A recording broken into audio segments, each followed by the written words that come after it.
Welcome back to Menace Talks, episode 12.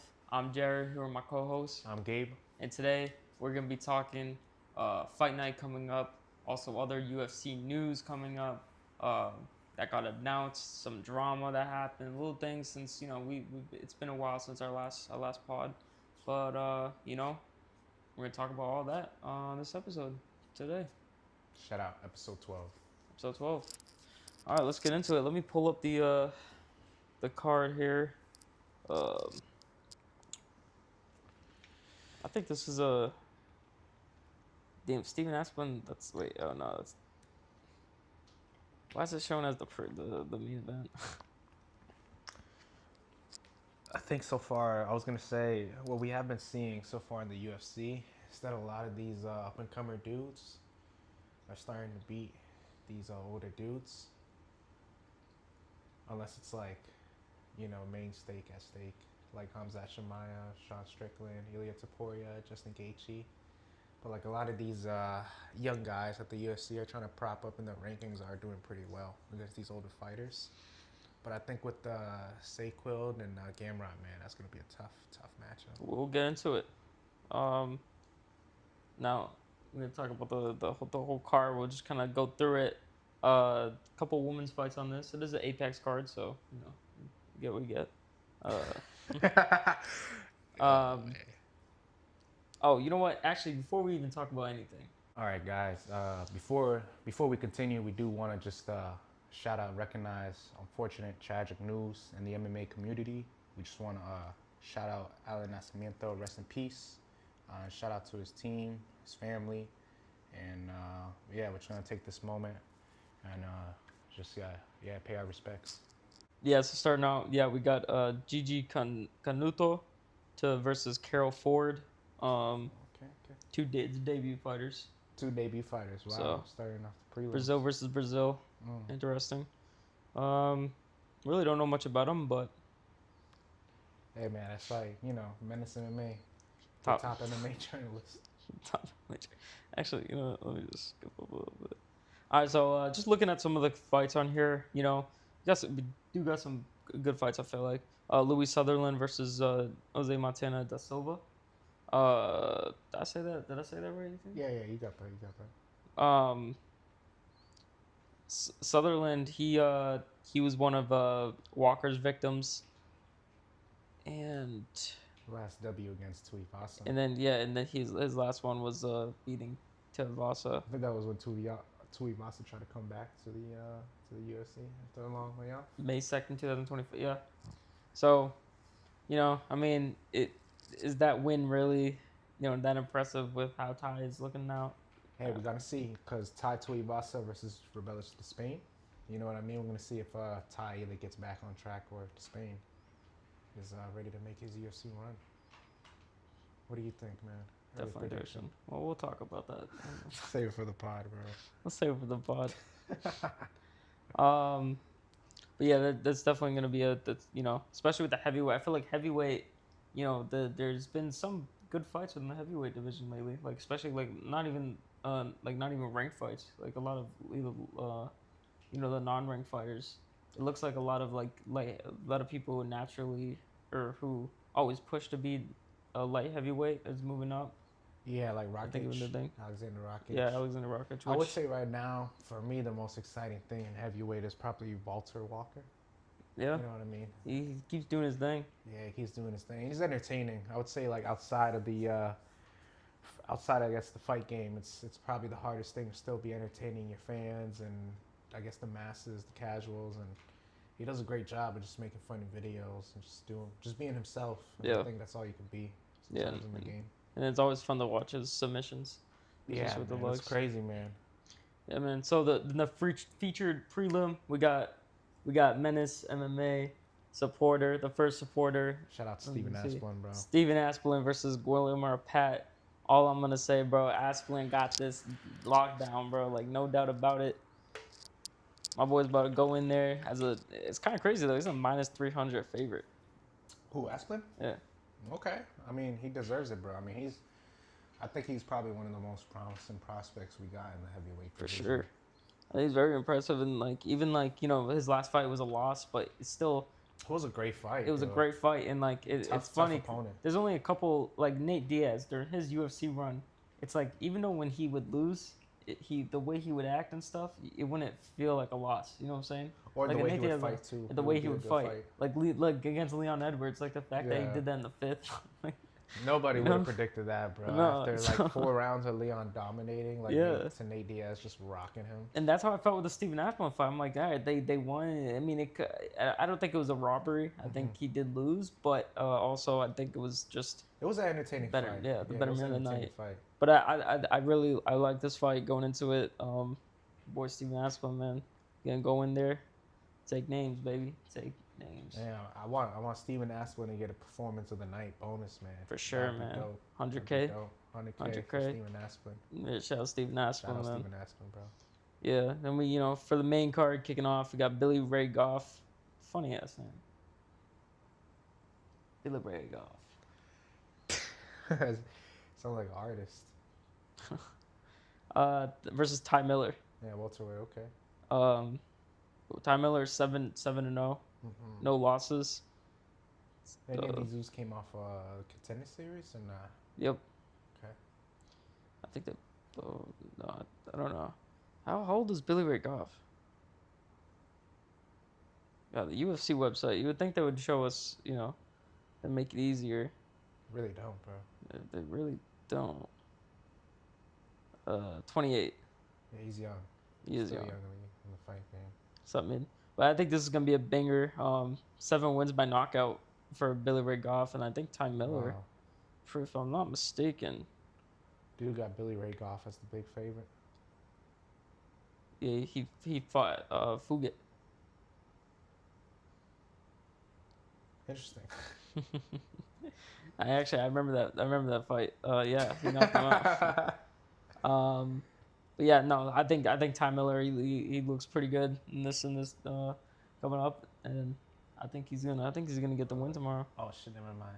Ty Miller's the favorite. Ty Miller's the read that wrong. favorite, 7-0, Billy trying Ray to stay Goff's undefeated, favorite. I read that prospect shit. Then we got Amanda Lemos versus Alexa Tarana. All I know is I'm pretty sure it was Alexia's last fight. I remember I thought she was gonna lose. She won. Who she faced? Yeah, I'm so bad with names. Guess that fight.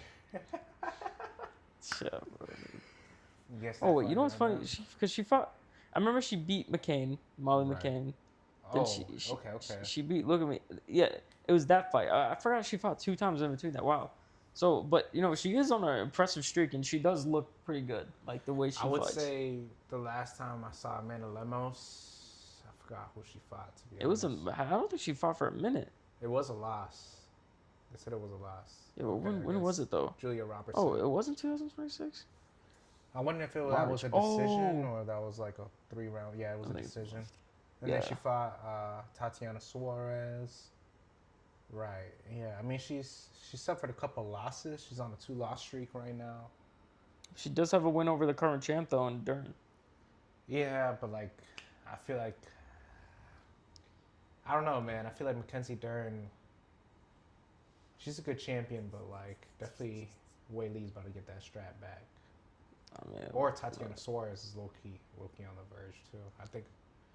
I'm pretty sure Tatiana Suarez and Wei Lee already fought. I'm pretty sure, but we're gonna find out. I mean, hopefully Wing be a banger fight. But I think Dern is fighting a Michelle. I thought she was fighting Julia Robertson. Let me fact check, bro. It's crazy that Mackenzie Dern fight is trending right now. My fault, Mackenzie Dern. Is it actually? Nah. It is Robert. It is Robertson. It is. I told you, Yeah. yeah. Hey. I mean, last time out, I mean that fight against Jan Jarobia, or I'm sorry if I butchered that last name, but that fight was pretty entertaining though. I would say I'll give Mackenzie Dern that. Like, she does have some entertaining fights. Yeah. Like, for me, I feel like the way she got to the title was a little, I guess, unorthodox, I guess you could say. Like, it's not the the way you can envision yourself getting to the title shot. Like I feel like she was just like, just in the mix, and then they just happened to call her and then just be like, yo, you want to fight for the title? Because Wei Li's moving up to fight Valentina. But she wasn't really like a number one contender either, or even like top 5, I feel like, at that point. Yeah, I could be wrong, but I feel like they literally just made her versus Yandra. I think Yandra Robo was on a pretty nasty win streak. And then, but Wei Li ended up obviously fighting Valentina. So I feel like her path to the title, like for any fighter, that's been like the most like random path to the title. But like like when you get a title shot and stuff like that, like of course you're gonna take it. You're not gonna be like, oh, you know what I mean? Like exactly. I lost some, I win some, I deserve the title. Do I not deserve the title shot? Like no, the UFC calls you and you're like, oh, you want to fight for the title? Yeah, of course you're gonna be like, yeah, I'm gonna fight for the title. Exactly. It's always about the opportunity at the end of the day. Right. Yeah. And, yeah. It's not like a whole Michael Bisping type of thing when like he was just like, because I feel like Michael Bisping was kind of in the mix. He just beat Anderson Silva at that time. Yeah. So it was like, I just don't know, man. Like Mackenzie's third path of the title, I feel like nobody talks about it. It was just like so random. Like she just became the champion. Yeah. And now she's the champion, bro. Like, and she's gonna be defending it soon. You can imagine if Julia Robertson wins the championship. I ain't gonna lie, man. No knock on Julia Robertson. Did not think she would fight for a title. I mean, you know how the women divisions are right now. I mean, no, it's true though. If you look at it, if you go through like if you go through the list, it's like a lot of them will get up and then boom, they lose a fight and then it's back down and they'll lose it too, and then especially in the other divisions too, as well in the women's, it's just like there's always something. I don't know. There's always a prospect that I feel like just doesn't. I don't feel like they fight as much. That's what it seems like to me, at least. I feel like there's always prospects I hear that I'm excited to watch, and then I look at the last time they fought, and it was like over a year ago. And it's kind of weird, but there isn't like really any crazy prospects. You're right, like women's divisions. Like there's no Hamza Shemaev of the women's division. There is that Chinese. Are you talking about Wong Kong? Sure. Tripping. Never mind. Yeah, I was thinking about the one that fought Tracy Cortez. Oh no. She's the one that got that nasty knockout. Technically it wasn't the UFC. It was Dana White's like thing. Contender Series? Nah. What was it? It was like when him and Matt Serra were going. They were going to like Korea, I think, or something. Well, I was thinking about when they found Marab and he beat like this dude from like Bellator. It might be the same thing, but I don't know. But anyways, they found her. She was good. But anyways, let's get off of that. Let's get back to the fight night. Enough talk about the women's division here. We got Yadier Del Val versus Darren Elkins. And it's gonna be his retirement fight, bro. Darren Elkins? Yeah, the damaged Elkins. Bro. I didn't know he was retiring. He's retiring now, bro. Oh, that's far. It's kind of crazy. He's been in the UFC for a while, man. Shout out to Darren Elkins, bro. It's funny because he looks exactly like Nate the Train too. Doesn't he?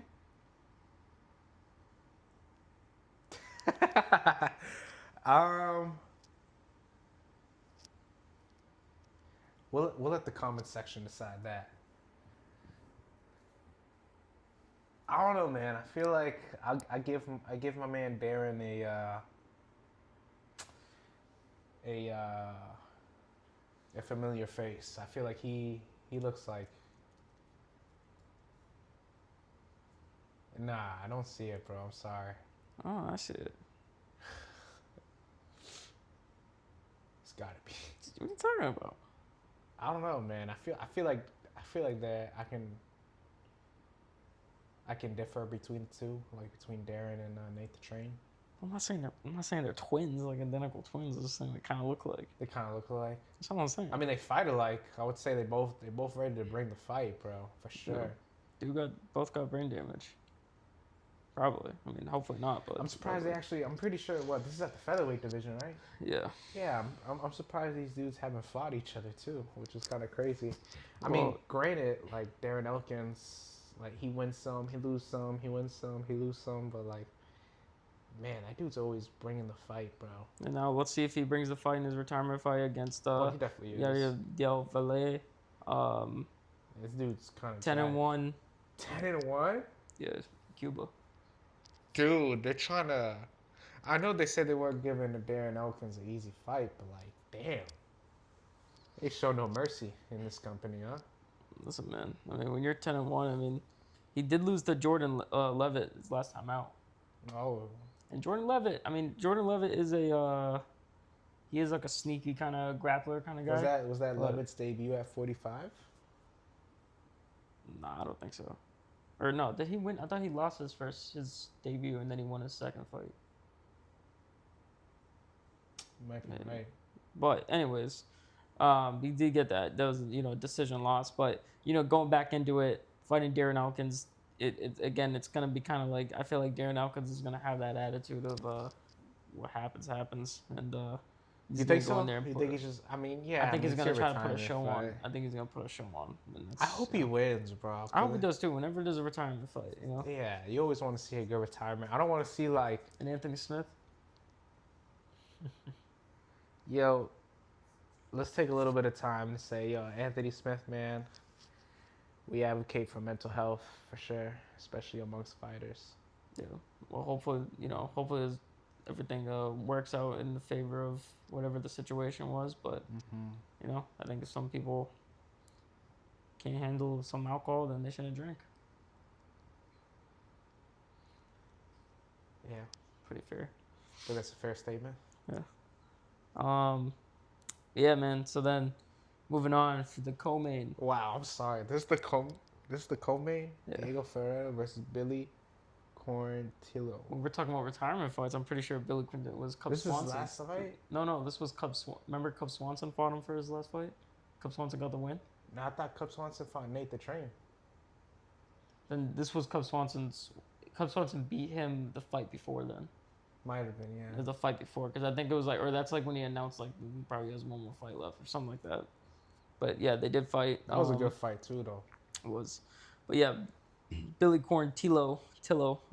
I mean, both these guys are ready to scrap, though. Even Diego Ferreira has some power, bro. This is at featherweight, though, right?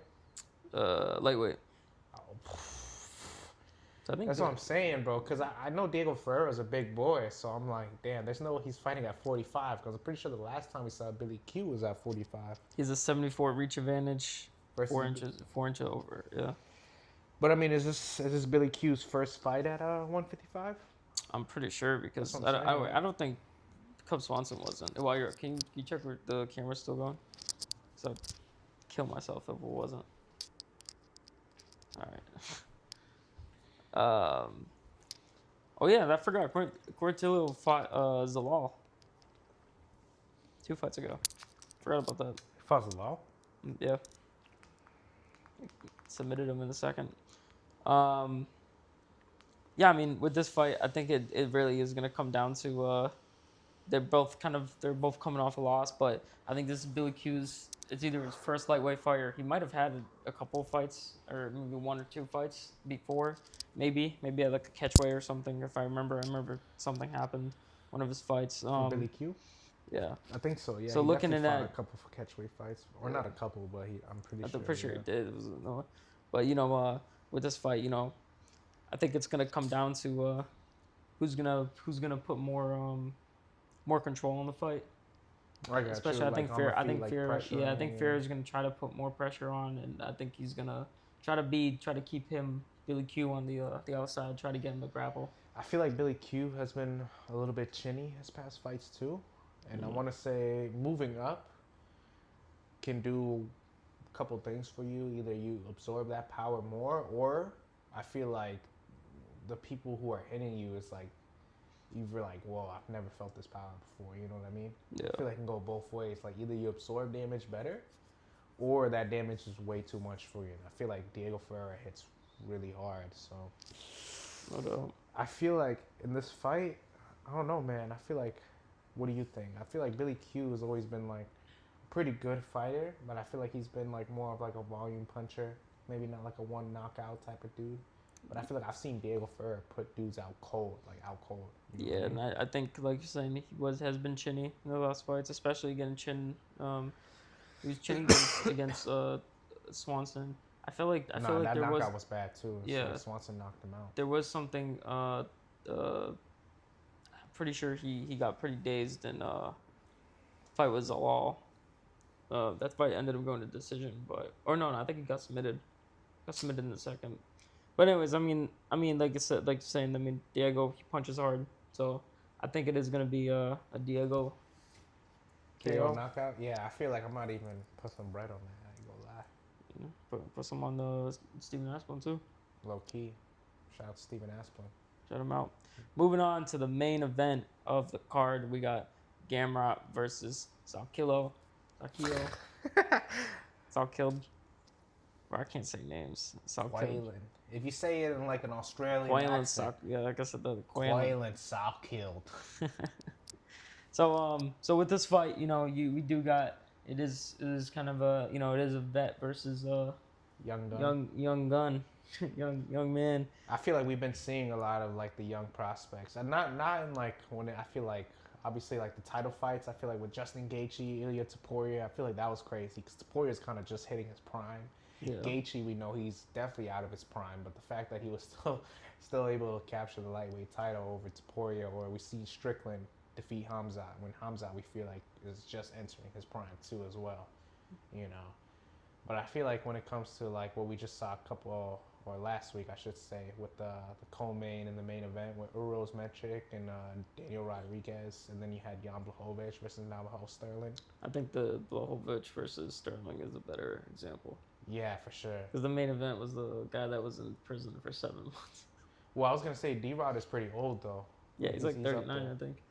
Yeah, he's up there. But yeah. So no, I know exactly what you're saying. I mean, going into this fight, especially, it's hard to go against someone who's been as impressive as Quaylen.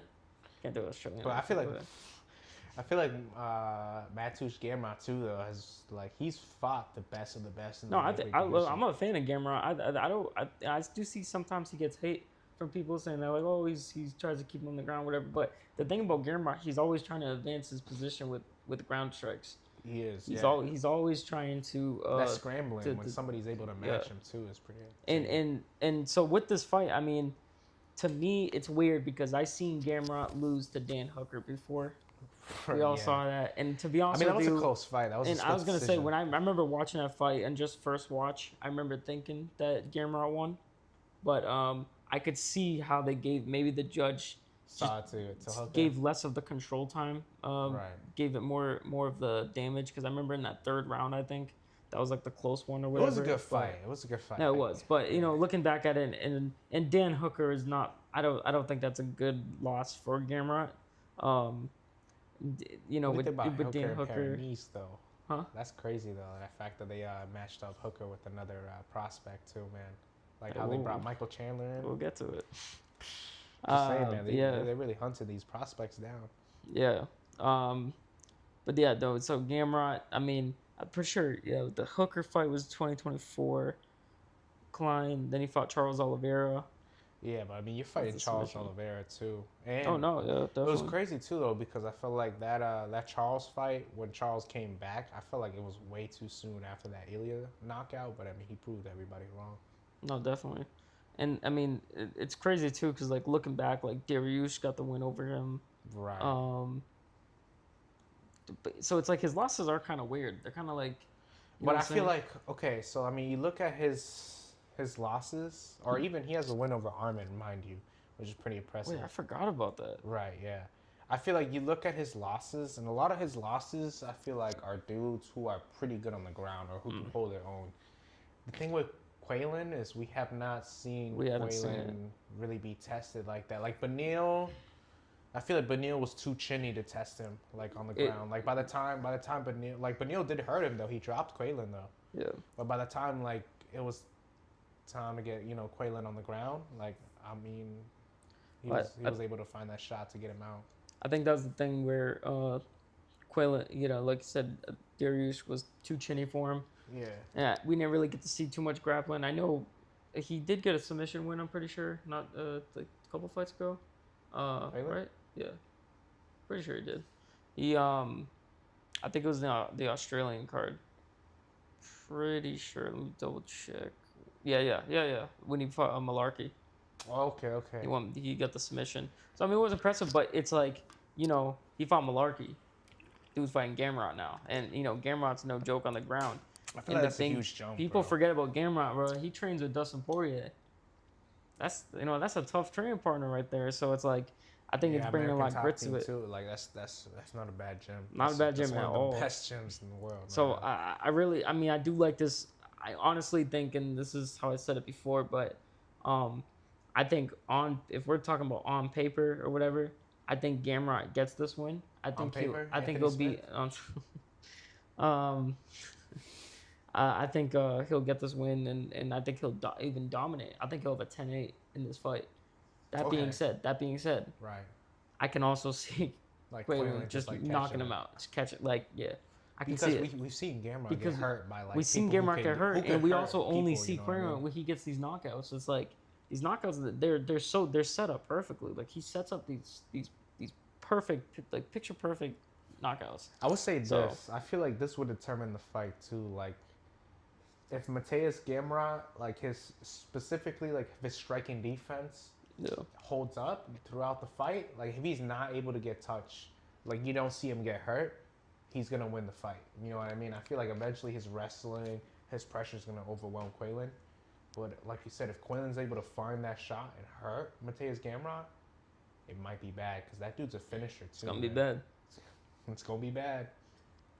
But yeah, I feel like with Mateus Gamrot though, like it just really depends how good his striking holds up, and then obviously with Quaylen, it's how good his wrestling holds up. So it's like obviously the classic striker versus wrestler matchup. You know, is the wrestler able to hold his own on the feet enough to like where he can impose his game, and is the striker able to impose his wrestling defense enough, even if he gets taken down, get back up, so then he can be in his world strike and then find a knockout. You know what I mean? Yep, and that's why I'm glad this fight's 5 rounds. What are the so odds we to could. This? Wow. Okay. That's why I'm glad this fight's 5 rounds because I'm hoping we could see Gamrot put that pressure on Quaylen. Because I really do want to see how he is if he goes up against the fence. I want to see how he is on his back. Like I would say with that Benil fight, we did not get to see that grappling get tested too much. They did kind of keep it on the feet for majority of the time. And also it was like said before, it's chinny. You got Darius who his chin unless we see Quaylen like unlock some like unnatural power at lightweight, I don't think he just drops Mateus Gamrot off like the first significant strike. I could be wrong. I mean, he does have the power though. He has good power, but I feel like Mateus Gamrot has faced like literally the best of the best. Yeah, but how old is Gamrot? You know what I mean? 35. Getting older. I mean, he is getting older, but like I said, we've seen it before where fighters kind of hit that part where they hit that age and their chin, you can tell their chin is just starting going. But I feel like look at Jan. I feel like Mateus doesn't really like rely on his chin. You know what I mean? Yeah. No, I mean, Jan was over like 40.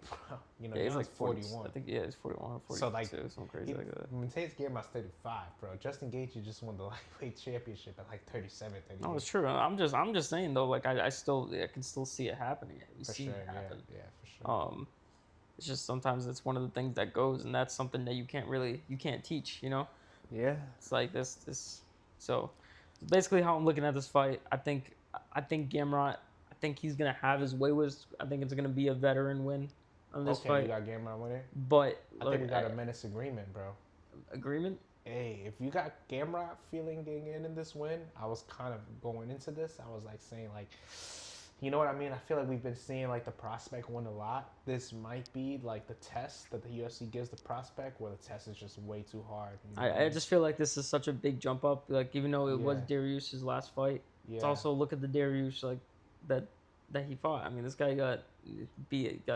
BSD like cleaned him up in like less than 30 seconds. Yeah, something crazy like that. Like and we saw that live, bro. Don't you think that's crazy? It's crazy. I mean, so we've seen him, that happen, and so it, to me, it's like looking at his wins.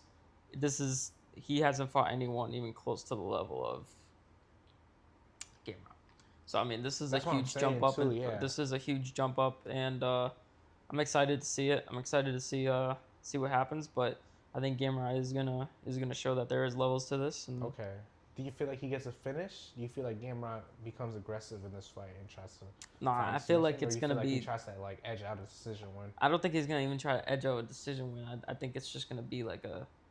I think Gamrot's just gonna not play like I said. Like he's. I think he's just gonna maybe he gets the finish on the ground. But I just feel like it's gonna be constant pressure even on the ground. I think Gamrot's gonna. I think he has. I think he has the better cardio. Obviously, we don't know what Quaylen because he doesn't really go that far deep into his fights. That's true. But That's I think true. Gamrot always Was proved the he was good. I was gonna So. say, was the Benil fight like a 5-round fight or no? Nah, it was I 3 believe. rounds. So this is first time also training at 5 rounds too. Yeah. Well, not.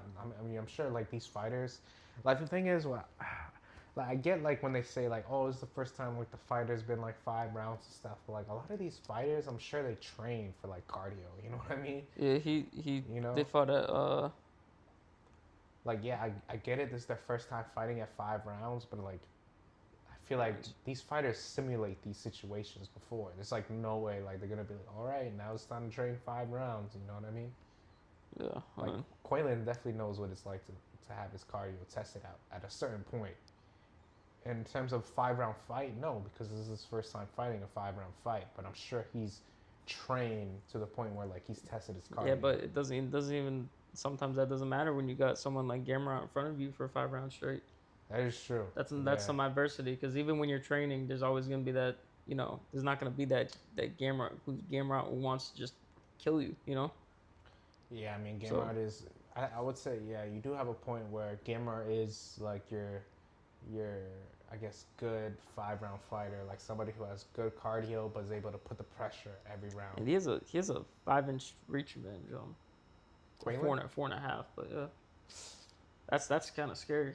So I would say, like I said, it depends if Quaylen's able to use that jab too. You know what I mean? And there's also we got to see how Mateus is able to set up his takedowns. If he comes in a little bit reckless with his takedowns, then Quaylen might look for like a knee or uppercut up the middle too.